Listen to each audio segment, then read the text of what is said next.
Hello, everyone, and welcome to the second annual Accommodation for Success meeting. We're going to be doing a very, very informational and inclusive and hands-on, eye-opening panel here.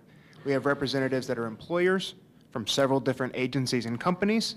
We have individuals with all sorts of disabilities, easily perceivable and hidden. And more than anything, we really hope to send a message with you that you can take home that helps you to understand some of the misconceptions about hiring people with disabilities or impact. I serve on the Career Access Core Group Employment Initiative, and I'm also involved with the SPAN Statewide Parent Advocacy Network RAISE project as a resource and product coordinator. I'm really happy to be here. I'm happy you are all here.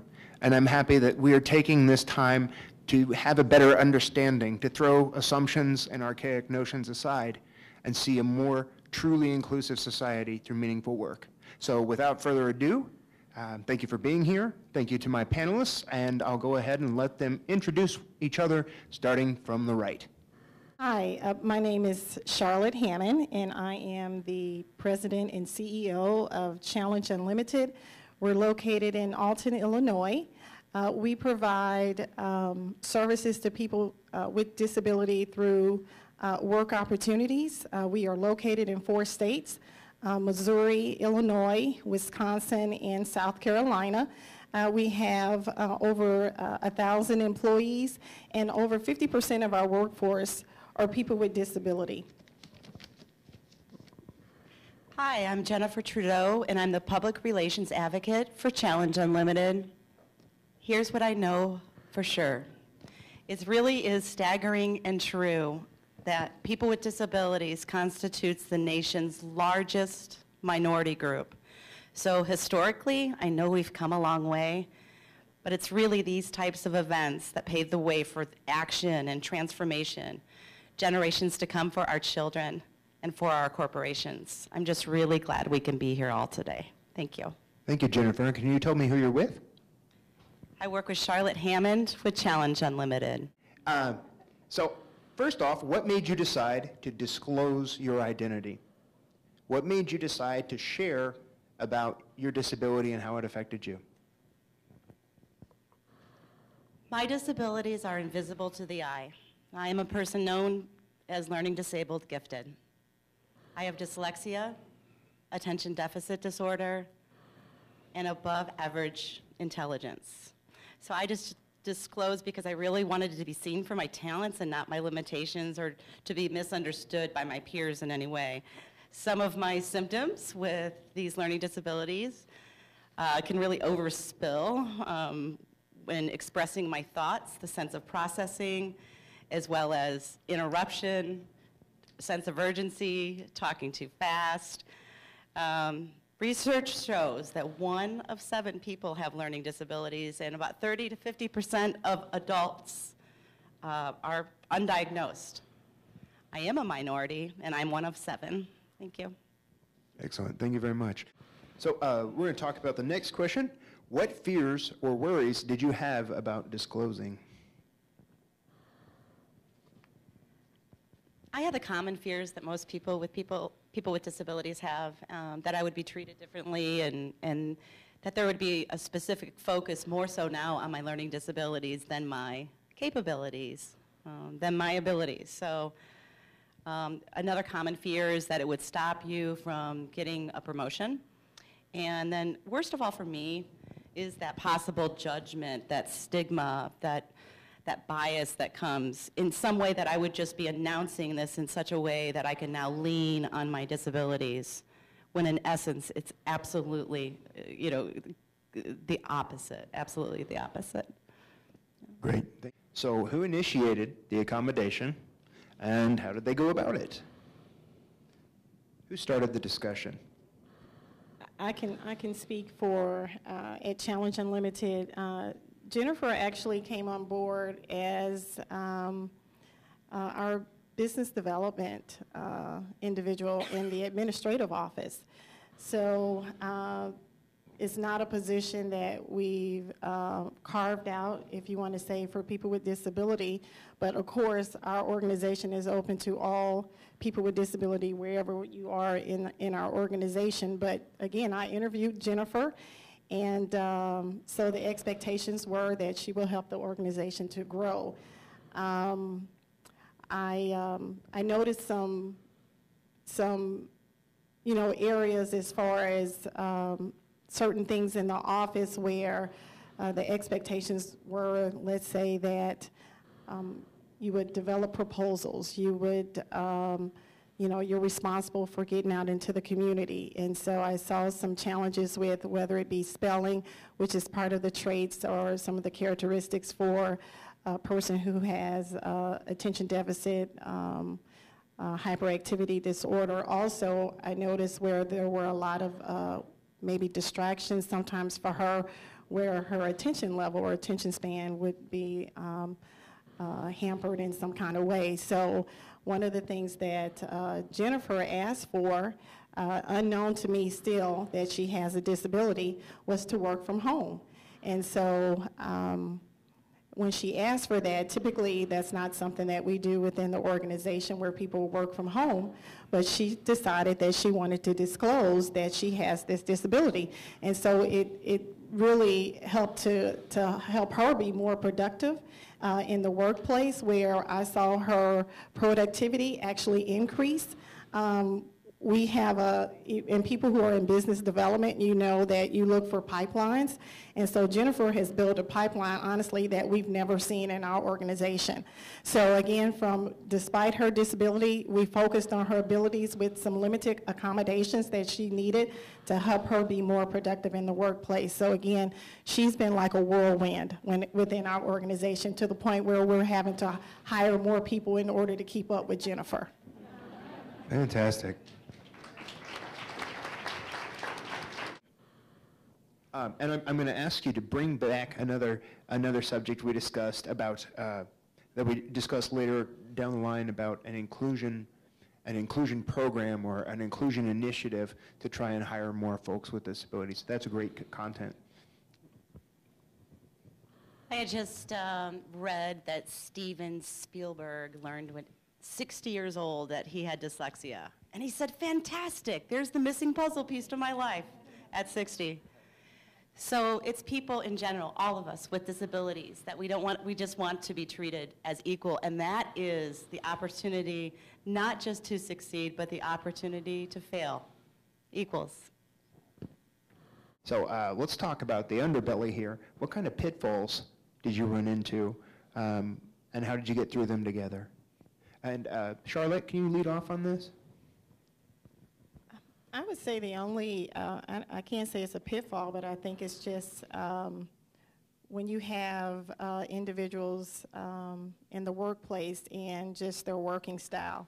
So Jennifer's working style might be more conducive one way, and other individuals might be more conducive another way. So it's just coming to that happy median of how to work together. So whether you have a disability or not, you know you have maybe sometimes opposite working relationships that, again, you have to figure out what works well within your organization or within different teams. So I don't think there's anything specific to people with disability, and because I just don't want to separate it for just people with disability. I just feel like it's just people who need to learn how to learn what your styles are for working in the workplace in order to get things accomplished and to meet the company's ultimate goal or the company's ultimate mission. Excellent. I'd like to just add to that and say, along with Charlotte, that when we talk about open communications, is that not like our daily art in everything we do? It's a process. So, there's a lot of things, if it's neurological, I work on my learning disabilities every day. We work on accommodating ourselves, and I don't know if you guys heard the guest speaker, but we find accountable, responsible ways to provide accommodations for ourselves. And I remember Brandon saying the other day when we were hanging out, he's like, but just so grateful for the job.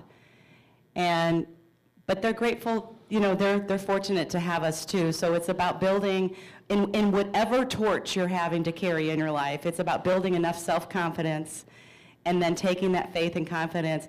And then Charlotte had the environment within her corporation for me to say, boy, I'm going to lay my cards down on this one. And off we went with communications. So. Excellent. Let's talk about the benefits that you and your company have received from hiring a person with a disability. And I believe that Jennifer and Charlotte were going to talk about that. Yeah, and it kind of falls on the notes of what we were just talking about as well, so this is so nice. I've worked in a career as an advocate for people with disabilities much of my career. This is the first company that I disclosed. I didn't learn about just how extensive training when I was, moons ago about my learning disability. So I didn't learn, and I thought you'd find that interesting. It wasn't through grade school, but I'm a 30-year-old young woman learning about these learning disabilities. But what I've learned too is that there's a great sense of empowerment there, and that we are grateful to find work, but we really do just want the ability and the opportunities to both be successful and to fail. Excellent.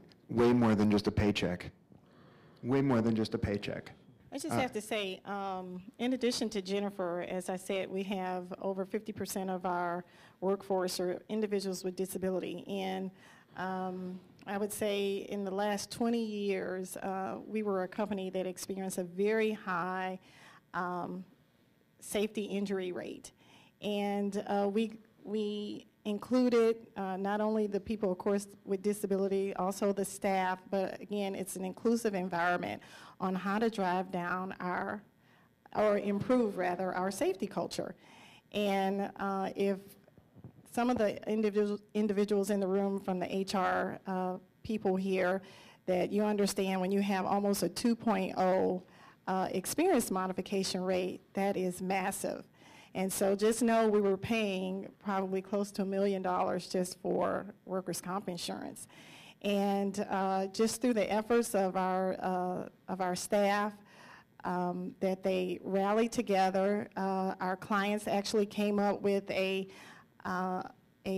what you call a safety mascot called Zach the zebra.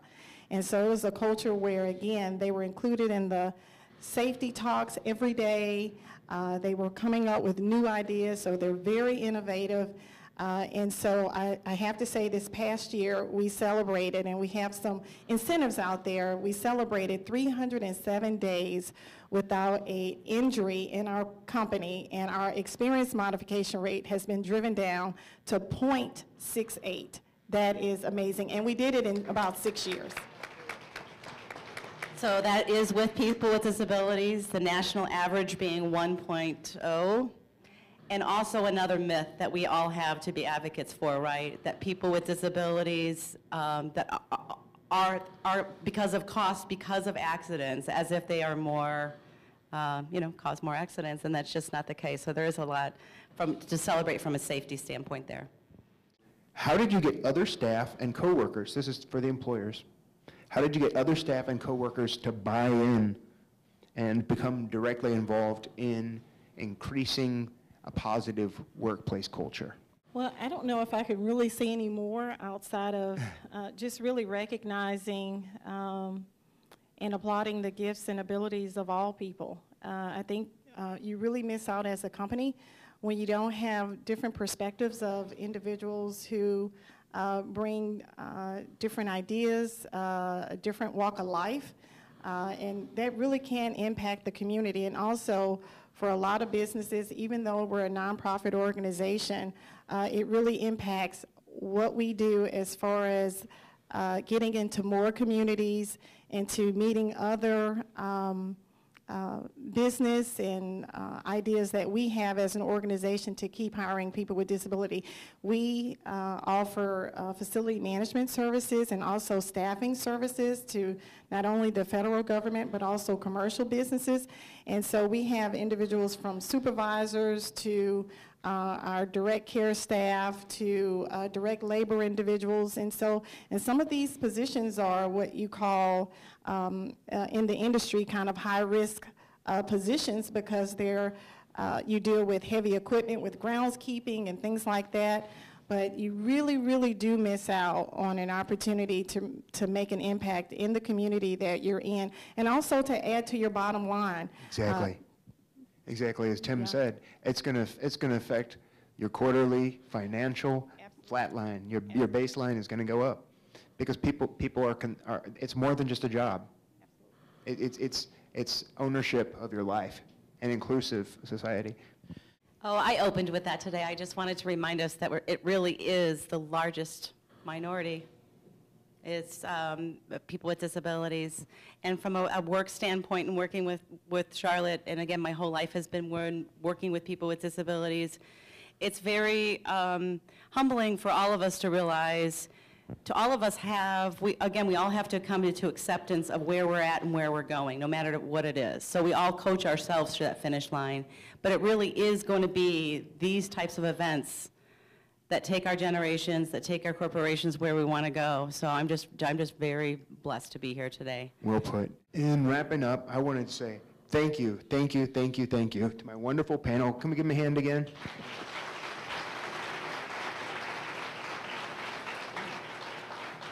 If I could see one takeaway happen today, it's that the idea of hiring someone with a disability might have some kind of hesitation.